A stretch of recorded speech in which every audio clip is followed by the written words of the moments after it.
शुभं करोतु कल्याणम् आरोग्यं सुखसम्पदम् शत्रुबुद्धिविनाशाय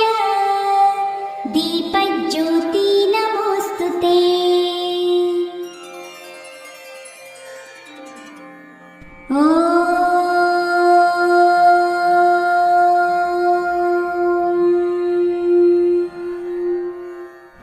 वक्रतुण्ड महाकाय सूर्यकोटि समप्रभा निर्विघ्नं कुरु मे देव सर्वकार्येषु सर्वदा।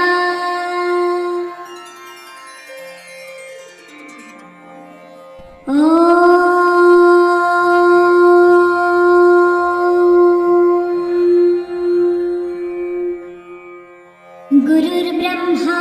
गुरुर्विष्णु गुरुर्देवो महेश्वरा गुरुः साक्षात् परब्रह्म तस्मै श्री गुरुवे नमः।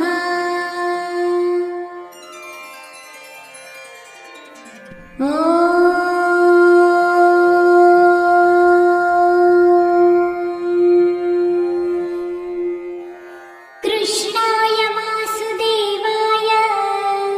देवकीनन्दनाय च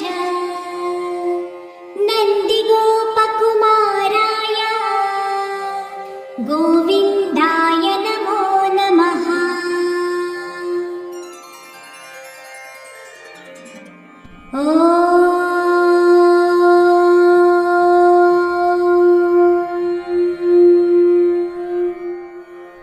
शुक्लाम्बरधरं विष्णुं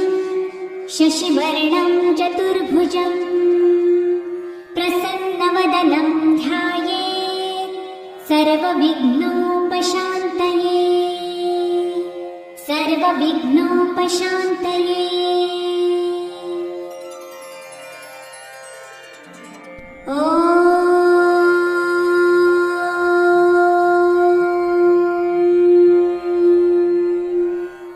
पद्मासनस्थिते देवी परब्रह्मस्वरूपिणी परमेशी जगन्मातर् महालक्ष्मी नमोऽस्तुते।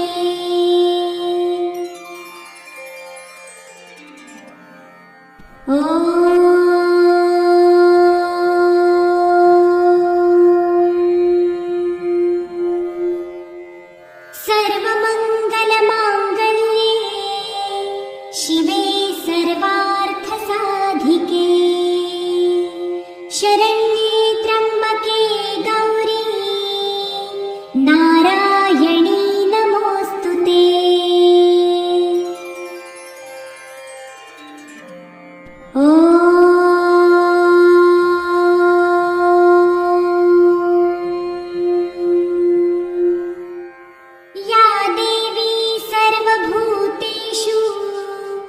मातृरूपेण संस्थिता नमस्तस्यै नमस्तस्यै नमस्तस्यै नमो नमः।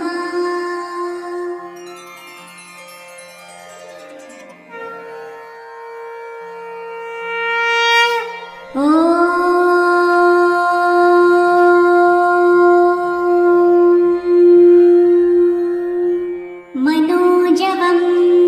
मारुततुल्यवेगं जितेन्द्रियं बुद्धिमतां वरिष्ठं वातात्मजं वानरयूथमुख्यं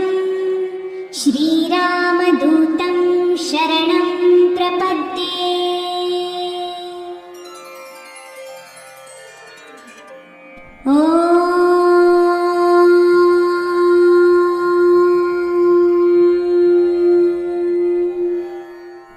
त्वमेव माता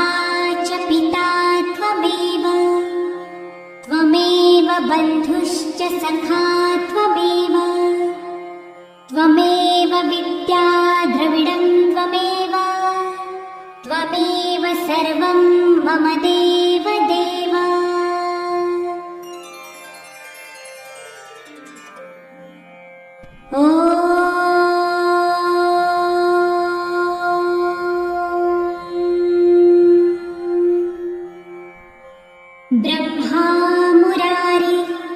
त्रिपुरान्तकारी भानुशशी भूमिसुतो बुधश्च गुरुश्च शुक्रः शनिराहुकेतवः कुर्वन्तु सर्वे मम सुप्रभातम्।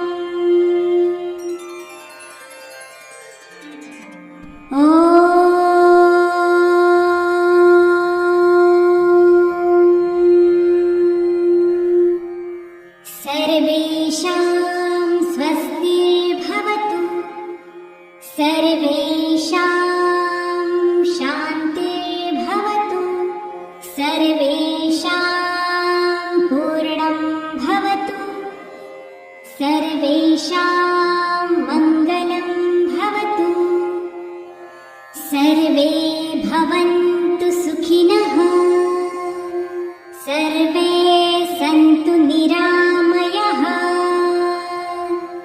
सर्वे भद्राणि पश्यन्तु, मा कश्चित् दुःखभाग् भवेत्। ॐ शान्ति शान्ति शान्तिः।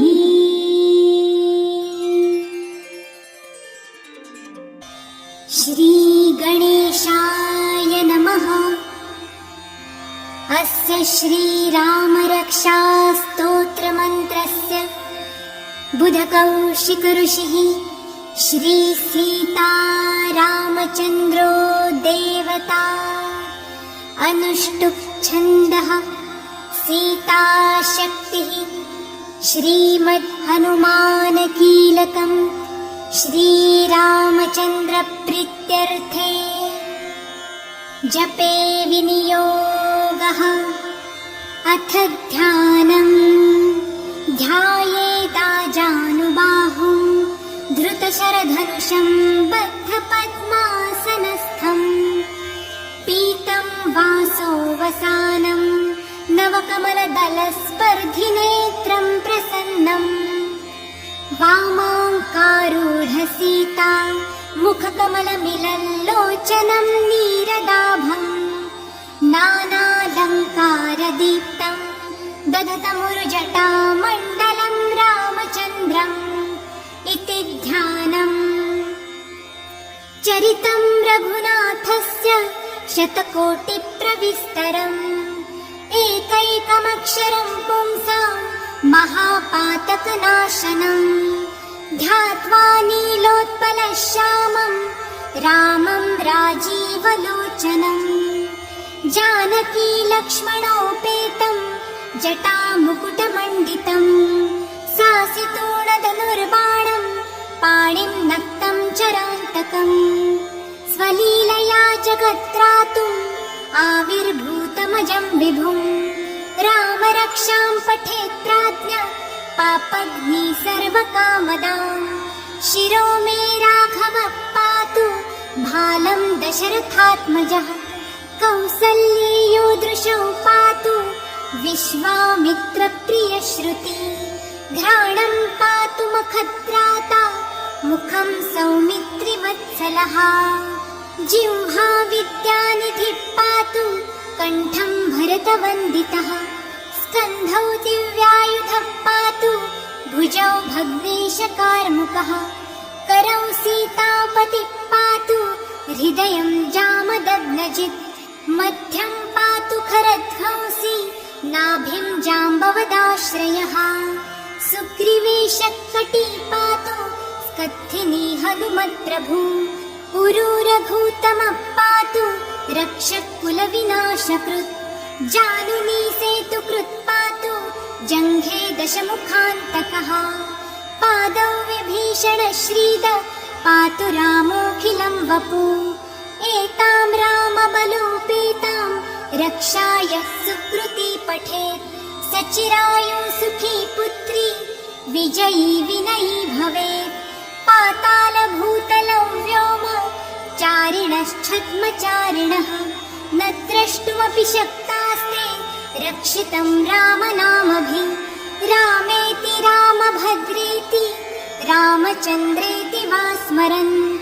नरो न लिप्यते पापै भुक्तिं मुक्तिं च विन्दति जगज्जैत्रेकमन्त्रेण रामनाम्नाभिरक्षितम् यः कण्ठे धारयेत् तस्य करस्था सर्वसिद्धयः वज्रपञ्जरनामेदं यो रामकवचं स्मरेत् अव्याहताज्ञा सर्वत्र लभते जयमङ्गलम् आदिष्टवान् यथा स्वप्ने राम रक्षामि मां हर तथा लिखितवान् प्राप्त प्रबुद्धो बुधकौशिकः आरामकल्पवृक्षाणां विराम सकलापदाम् अभिरामस्त्रिलोकानां राम श्रीमान् सनप्रभु तरुणौ रूपसम्पन्नौ सुकुमारौ महाबलौ पुण्डरीकविशालाक्षौ चीरकृष्णाजिनाम्बरौ फलमूलाशिनौ दान्तौ तापसौ ब्रह्मचारिणौ पुत्रौ दशरथस्यैतौ भ्रातरौ रामलक्ष्मणौ शरण्यौ सर्वसत्त्वानां श्रेष्ठौ सर्वधनुष्मतां रक्षकुलनिहन्तारौ त्रायेतां नो रघुत्तमौ आत्तसज्जधनुषा विशुस्पृशा वक्षयाशु गनिशङ्गसङ्गिनौ रक्षणाय मम रामलक्ष्मणावग्रतः पथि सदैव गच्छताम् सन्नस्तः कवची खड्गी चापबाणधरो युवा गच्छन् मनोरथोऽस्माकं रामः पातु स लक्ष्मणः रामो दाशरथी शूरो लक्ष्मणानुचरो बली काकुत्स्थः पुरुषः पूर्ण कौसल्येयो रघुत्तमः वेदान्तवेद्यो यज्ञेश पुराणपुरुषोत्तमः जानकी वल्लभ श्रीमान् प्रमेय पराक्रमः इत्येतानि जपे नित्यं मद्भक्तः श्रद्धयान्वितः अश्वमेधाधिकं पुण्यं सम्प्राप्नोति न संशयः रामं दूर्वादलश्यामं पद्माक्षं पीतवाससं स्तुवन्ति नामभिर्दिव्यैर्न ते संसारिणो नरः रामं लक्ष्मणपूर्वजं रघुवरं सीतापतिं सुन्दरं काकुत्स्थं करुणार्णवं गुणनिधिं विप्रप्रियं धार्मिकं राजेन्द्रं सत्यसन्धं दशरथतनयं श्यामलं शान्तमूर्तिं वन्दे लोकाभिरामं रघुकुलतिलकं राघवं रावणारिं रामाय रामभद्राय रामचन्द्राय वेधसे रघुनाथाय नाथाय सीतायाः पतये नमः श्रीराम राम रघुनन्दन राम राम श्रीराम राम भरताग्रज राम राम श्रीराम राम रणकर्कश राम राम श्रीराम राम शरणं भव राम राम श्रीरामचन्द्र चरणौ मनसा स्मरामि श्रीरामचन्द्र चरणौ वचसा गृह्णामि श्रीरामचन्द्र चरणौ शिरसा नमामि श्रीरामचन्द्र चरणौ शरणं प्रपद्ये माता रामो मत्पिता रामचन्द्रः स्वामी रामो मत्सखा रामचन्द्रः सर्वस्वं मे रामचन्द्रो दयालुः नान्यं जाने नैव जाने न जाने दक्षिणे लक्ष्मणो यस्य वामे तु जनकात्मजा पुरतो मारुतिर्यस्य तं वन्दे रघुनन्दनम् लोकाभिरामं रणरङ्गधीरं राजीवनेत्रं रघुवंशनाथं कारुण्यरूपं करुणाकरन्तं श्रीरामचन्द्रं शरणं प्रपद्ये मनोजवं मारुततुल्यवेगं जितेन्द्रियं बुद्धिमतां वरिष्ठं वातात्मजं वानरयूथमुख्यं श्रीरामदूतं शरणं प्रपद्ये कूजन्तं राम रामेति मधुरं मधुराक्षरम् आरुह्य कविताशाखां वन्दे वाल्मीकिकोकिलम् आपदामपहर्तारं दातारं सर्वसम्पदां लोकाभिरामं श्रीरामं भूयो भूयो नमाम्यहम् भर्जनं भवबीजानाम् अर्जनं सुखसम्पदां तर्जनं यमदूतानां राम रामेति गर्जनम् रामो राजमणिः सदा विजयते रामं रमेशं भजे रामेणाभिहता निशाचरचमू रामाय तस्मै नमः रामान्नास्ति परायणं परतरं